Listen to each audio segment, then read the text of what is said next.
Hello everyone, this is the second part of Lecture 13, Early Rome, up through the conquest of Italy, and we left off last time after talking about the founding of Rome and of course the emergence of the Roman kingship, the early Roman kings, and when we left off, you'll recall, I told you that the Romans had kicked out their last king, Mr. Tarquin the Proud, who apparently was so unpleasant they just couldn't handle him anymore, and they showed him the door.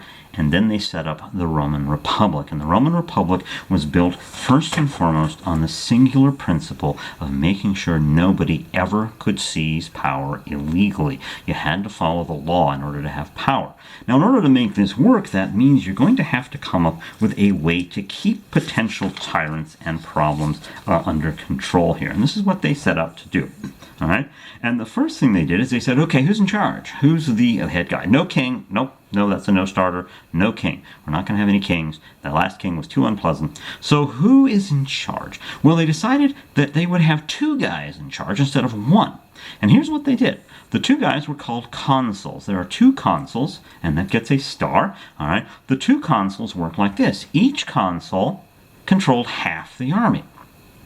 Now, the principle behind this is this. If consul number 1, we'll call him Jerkius Maximus, if Jerkius Maximus decides to use his army to take control of Rome illegally and be bad, number 2 can stop him. The second consul has an army too, because remember, as Mao Zedong put it, and Mao was not a nice guy, but he was a smart guy, and he said it rather well. Ultimately, he said, power comes out the barrel of a gun.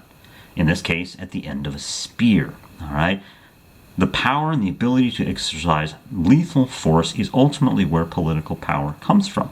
And if you want to prevent tyrants from getting out of control, you've got to put into place institutions to prevent them from doing that. And there's a number of different ways to do that. And one of the things the Romans did is they said, we're going to put half the army under control of one guy and half the army under the control of the other guy. There are going to be two consuls, and those two consuls will keep each other in check. That at least was the theory. That at least was the theory.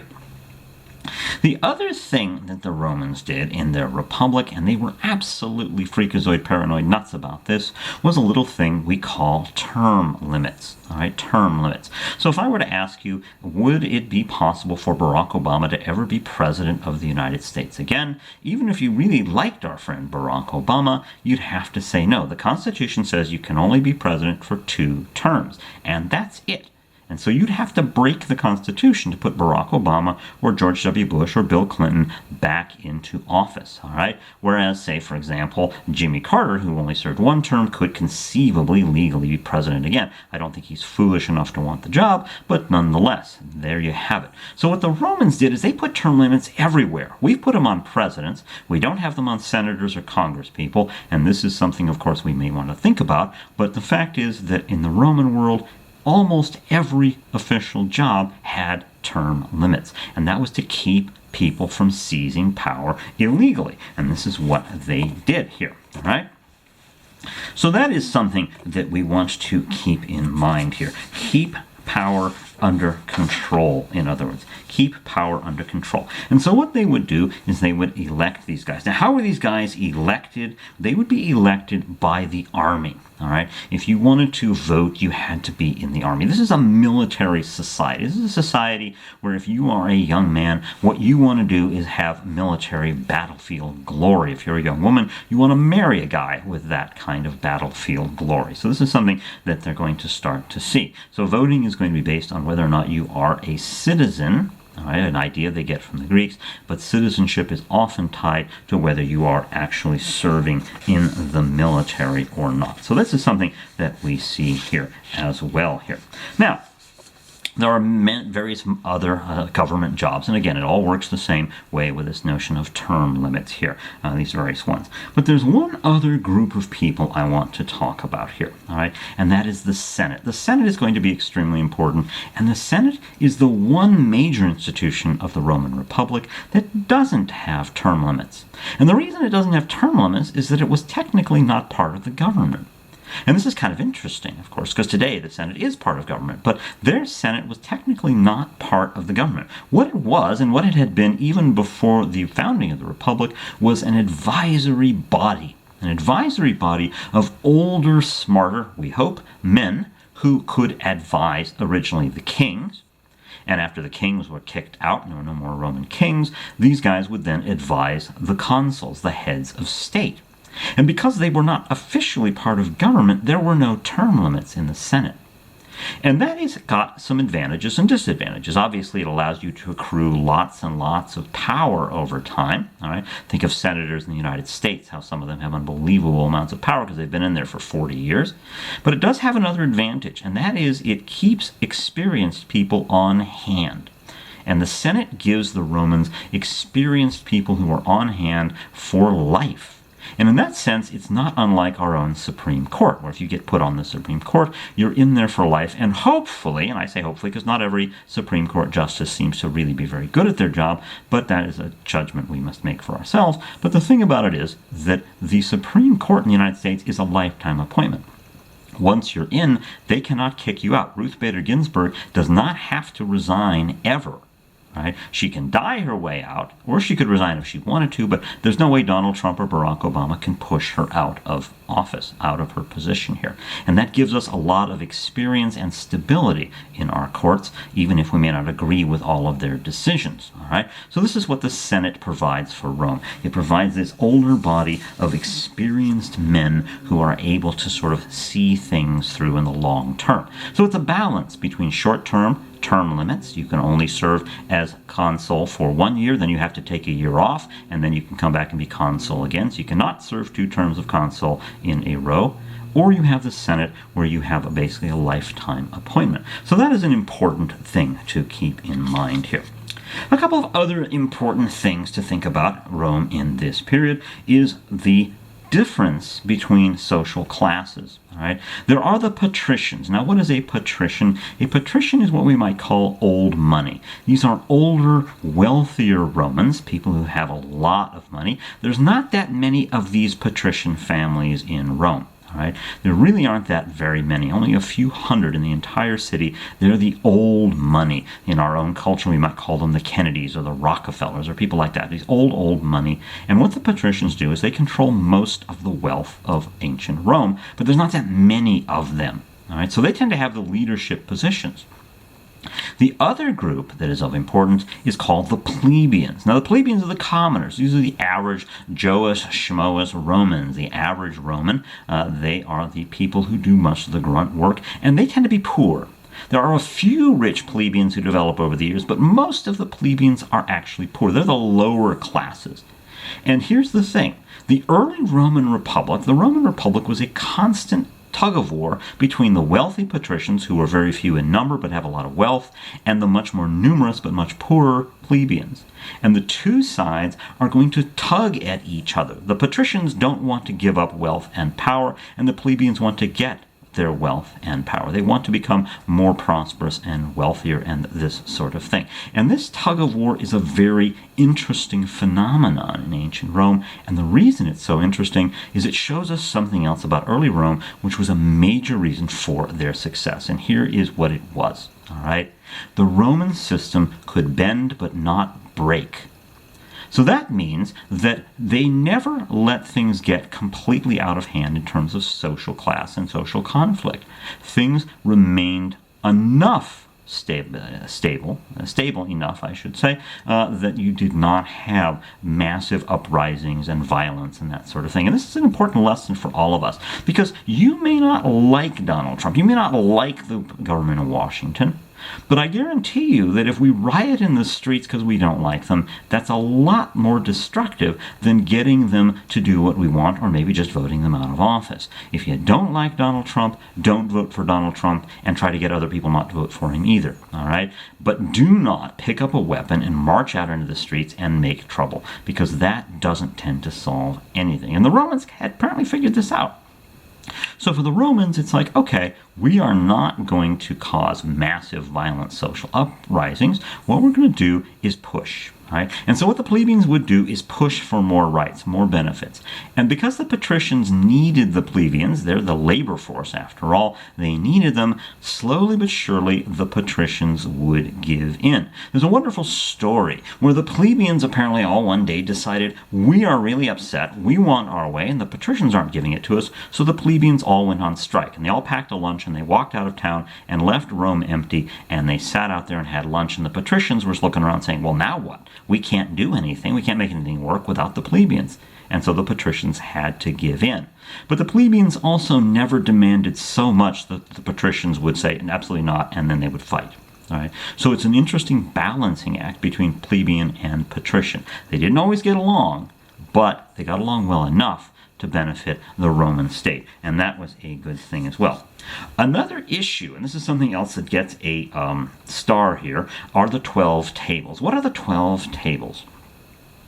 The 12 tables are Roman law, early Roman law. And this is an important point as well. All right? Having a legal system is an opportunity for stability. What it does is it allows every society to say, we have all agreed on certain rules that we're all going to follow, even if maybe we don't happen to like them. All right? So if you don't like Donald Trump or Barack Obama, then you have plenty of opportunity in the United States to say, I'm going to vote for the other guy. I'm going to vote for the other person. I don't approve of this person in office, and so I'm going to do something else. And this is, of course, what we do every 4 years. We vote for new presidents in this country. And this prevents us from doing crazy things like having military coups and massive violence in the streets and this sort of thing, which other countries, unfortunately, often have if they want to change who's in charge. Now, this only works, of course, if the people in charge are also willing to play by the rules. You've got to all be willing to play by the rules. But having the rules written down is really essential to this.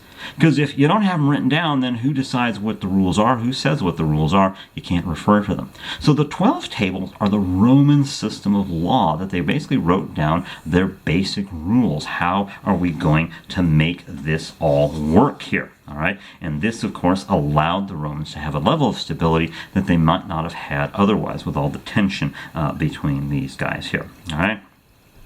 So the Romans bend but don't break, and that's really the crucial thing to keep in mind about this. It bends, but it does not break, because if it breaks, it tends to be extremely violent and extremely unpleasant here. All right? Now, because the Romans were able to set up this fairly effective system that worked fairly well, they were able to do something else. Because they are a military culture, one of the things they like to do is conquer people. And so the first thing they start doing is conquering the other Latin-speaking cities around them. Now, these are cities which culturally and linguistically are very much like them. So by conquering them, they're just making themselves bigger here. So Rome begins to expand, and then it starts conquering other parts of Italy as well. All right? They start conquering other parts of Italy, and pretty soon they've got themselves a fairly effective and powerful state. Well, yay, hooray, hurrah, this is a good thing. Well, it's good for Rome. It was not such a keen thing for the Greeks living in the southern part of the Italian peninsula. They were like, uh-oh, this is no good. These guys are becoming a problem. What are we going to do about this? Well, here's the thing. The Romans had come up with a system which made them very hard to defeat in war. And it wasn't a system that gave them better weapons or better generals or anything like that. Their weapons were no better than anybody else, and their generals were frequently actually much worse. Their generals were often incompetent. All right? Just because you have a military society doesn't mean you're going to have good leaders. And oftentimes, the consuls who would lead the army, remember each consul controls half the army, sometimes these guys were complete idiots. They were just awful. All right? But the Romans would win anyway. And the question we want to ask ourselves is why? How did the Romans pull this off? Well, they came up with a system, and this was very, very clever. Here's how it worked. When the Romans conquered you, they would come in and they'd say, okay, we've conquered you fair and square, but here's the deal. We don't want to tell you what to do. We don't want to destroy you. We don't want to mess things up. We only have a couple of demands. Number one is, you pay your taxes and this kind of thing. That's fine. But number two, anytime we want troops, you provide them, no questions asked. And what this did is it allowed the Romans to build armies quickly. So even if the Romans lost a battle, They could come back the next year or 3 months later with another army. That is a really effective way to wear your opponent down. And so they start applying this by pushing against the Greeks to the south. The Greeks were like, oh no, this is no good. So the Greeks basically called back to Greece, and they hired a guy, and his name was Pyrrhus of Epirus. And Pyrrhus of Epirus gets himself a star. And what Pyrrhus of Epirus was a brilliant general. And he brings over his professional Greek army, and he fights with the Romans, and he beats them. And then the Romans come back, and he fights them again, and he beats them. And after a few times of fighting them and beating them, Pyrrhus is said to have uttered the famous line, "Another such victory, and I am lost." And so Pyrrhus packed up his guys, and he went back to Greece, and the Romans took control of the Greek cities in Italy. And they did it by losing far more battles than they won. And this is a Pyrrhic victory. If you want to put football analogy, and we all love football analogies, imagine if you win the game before the Super Bowl, and yay, hooray, hurrah, you're going to go to the Super Bowl, but along the way in that game, your quarterback breaks his leg, and your kicker breaks his arms, and he can't kick anymore because his foot's broken also, and all your linebackers have just messed up ACLUs or whatever they're called, and all your team, your first string guys are all busted up really badly, and you're going to go into the Super Bowl against a team which isn't busted up. Who is going to win the Super Bowl? Well, the other guys are probably going to win because your guys are all busted up. And what happens to Pyrrhus is the same thing. The Romans busted him up enough that even though he won all the battles, he lost the war. The Romans had come up with a new way of fighting a war where the goal was to simply wear down the enemy. Even if we lose a bunch of battles, we can still wear them down. And this is what they did. And this is a key. This is an absolute key to their success because nobody else was really doing this at the time. Nobody else could raise armies that quickly. So the Roman ability to raise armies is going to be absolutely crucial to the success of Rome as they expand through Italy. And sure enough, pretty soon they've got control of the entire Italian peninsula. And yay, hooray, hurrah for that. Okay. Beware the law of unintended consequences. Because here's the thing, all right? This is a society. Rome was a society of militarism. Military glory was the way you made your name in ancient Rome. If you were an up-and-coming patrician, you wanted to lead soldiers, lead armies. If you wanted to get all the girls to like you, you had to come back a war hero. This is the way their society worked. This is the way their society worked. And so what they would do is when they won a battle and defeated somebody else, they would have a triumphal military march. And here's the thing. There was a rule in the Roman Republic, an incredibly important rule, and that rule went like this. It was against the law for any consul, for any military leader, to bring an army into Rome, ever. In other words, the army could come in as individual soldiers, that's no problem, but you cannot bring the organized army into Rome. And the reason you can't do that is that means you cannot use that army to seize power illegally. Remember, the Romans are freakazoid paranoid about seizing power illegally. You're not allowed to bring the army into Rome. All right? There was one exception to this rule, and that was their famous victory parades. After they defeated an enemy, they would have this big victory parade, and the victorious general would ride in on his horse, and everyone would be cheering, and all the prisoners of war, who are of course going to be made into slaves, were led in, and all of the loot that has been captured in the war is going to be brought through, and the Romans are cheering, and oh, it's so wonderful and so exciting. And there's a wonderful scene from the movie Patton with George C. Scott where he talks about this military parade. He talks about this military parade that the Romans would have for their victorious generals. And you can imagine patricians, oh my goodness, I want to be a victorious general, I want to have a cool parade like this. So it's encouraged a adventurous, violent foreign policy. And what it does is it encourages people to be more militarized, okay? And this is what happens. So these patrician guy, this general would go through Rome, and everything is very exciting. And the next day, the army had to be out of town. Absolutely, you could not have that army in town because the Romans are freakazoid paranoid about people using that army not to conquer their enemies and get loot, but to take over Rome and become another tyrant like the last king. And this is a very important point here. All right. So when the Romans do what they do, all right, they're doing it for not just political reasons, and not just even economic reasons, but social reasons. The Romans were a warlike culture. In this way, they were similar to Sparta, although probably not quite as neurotic as the Spartans. And so for the Romans, conquest and glory and military power was the reason you had a foreign policy, and they start to expand. And pretty soon they control Italy. But now, they're going to be faced with a challenge far greater than anything they've ever faced before, because they're going to run into the city of Carthage. And Carthage, you'll notice, gets a star. And it's going to be a very big deal, because the struggle with Carthage, the battle the Romans fight against Carthage in two major wars, the First and Second Punic War, all right, those two wars just about did the Romans in. They almost broke Rome, even with all of the clever systems and all of the stuff that they had. They were a near-death experience for the Romans, and it would profoundly change how the Romans operated in terms of their politics, how the Romans operated in terms of their society. Everything is going to change after the wars with Carthage. So that is worth another full lecture, and we will be talking about that in the next lecture. But in the meantime, please stay safe. Please stay healthy. It is very important to me that you're all okay, and hopefully soon we can all sit together and meet once again in person. But in the meantime, again, be safe and be careful, and I will talk to you hopefully soon. Bye-bye.